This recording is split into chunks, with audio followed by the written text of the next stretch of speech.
ইসলামী বিশ্ববিদ্যালয়ে এটা আমার প্রথম আসা। খুবই ভালো লাগছে।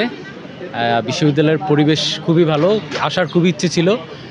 এবং আপনারা এটাও জানেন যে স্বাধীন বাংলাদেশে মহান স্বাধীনতার ঘোষক শহীদ রাষ্ট্রপতি জিয়াউর রহমানের প্রথম হাতে গড়া যে বিশ্ববিদ্যালয় ভিত্তিপ্রস্তর স্থাপন করেছিলেন উনি। খুবই উৎসবমুখর পরিবেশ এবং সাধারণ শিক্ষার্থীরা খুবই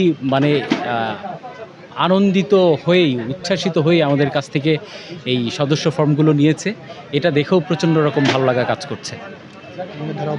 বিশ্ববিদ্যালয়ের শিক্ষার্থীদের আজকে অসম্ভব রকমের বিচরণ এখানে দেখা গেছে। তো এটা জাতীয়তাবাদী ছাত্রদল কতটুকু আশাবাদী ইসলামী বিশ্ববিদ্যালয়কে শাখাটাকে নিয়ে যে এই রাজনীতিটা এখানে খুব সুন্দরভাবে চর্চা হবে?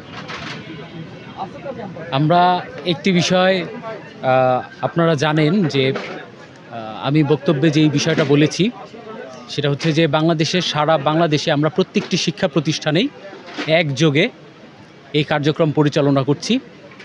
যে বিভিন্ন কলেজ মাদ্রাসা যে যারা ছাত্রদলের সাথে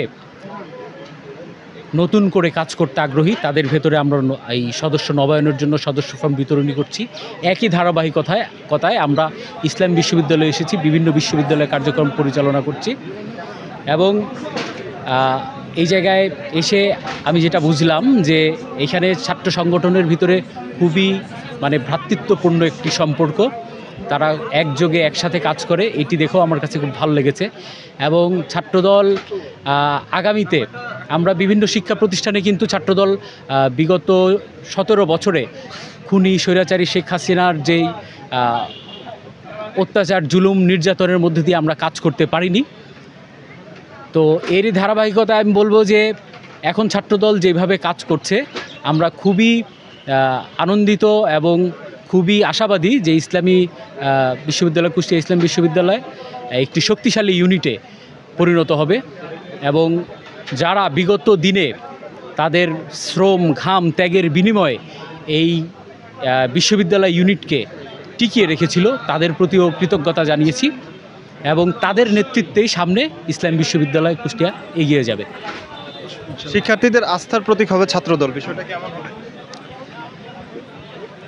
বাংলাদেশ জাতীয়তাবাদী ছাত্রদল বিশ্বাস করে যে ছাত্রদলের জন্মলগ্ন থেকেই বাংলাদেশের সাধারণ শিক্ষার্থীদের সাধারণ ছাত্রদের ম্যান্ডেট নিয়ে বাংলাদেশ জাতীয়তাবাদী ছাত্রদল যে কোনো আন্দোলন সংগ্রামে রাজপথে এবং বিগত 17 বছর এই স্বৈরাচারী শেখ হাসিনার রক্তচক্ষুকে উপেক্ষা করেও আমরা সাধারণ শিক্ষার্থীদের দাবি আদায়ে রাজপথে অনড় ছিলাম, আগামীতেও থাকবে।